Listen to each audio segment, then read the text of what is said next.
How to operate the ice cream mixer from Saibem Tinsmith Services. Today is June 5, 2024. Ice cream mixer bound to Cebu City. Yan po.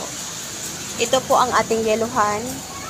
Meron po dyan na kahoy na may tornilyong malaki. Dyan po ipapasok ang ating garapanyera na may stainless shafting sa may bottom part niya. Ayan po. Ipapasok po ito dito sa loob ng tornilyo. Dito po uli sa loob ng garapanyera, meron po dito uli na tornilyong malaki kung saan ipapasok natin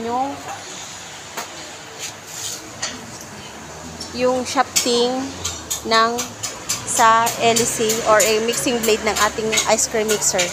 Yan po. Kailangan ipasok po ito ulit dito dyan.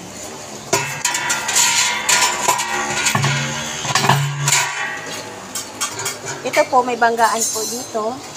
Ang purpose po nito is para malak po yung takip. Ayan po. Meron po dyan na pang-lock. Ayan. Since wala pa po tayong ingredients, for the meantime, water po muna yung gagamitin natin.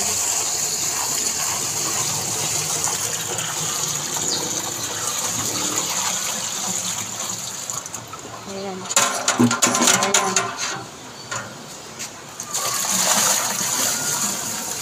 Binag-uul ang tubig ko. Dan.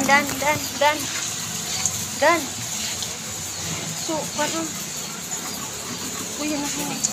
Say, man, magpadaro mo ka na isang grinder mo.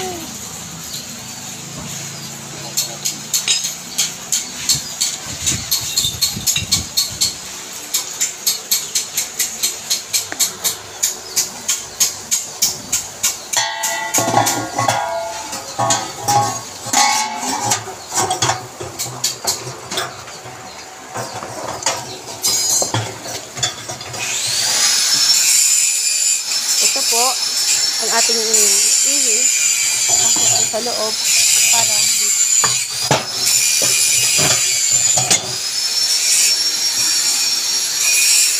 To check kung tama ang ating pag-assemble, pag-set up, kailangan paikutin po yung malaking pulley.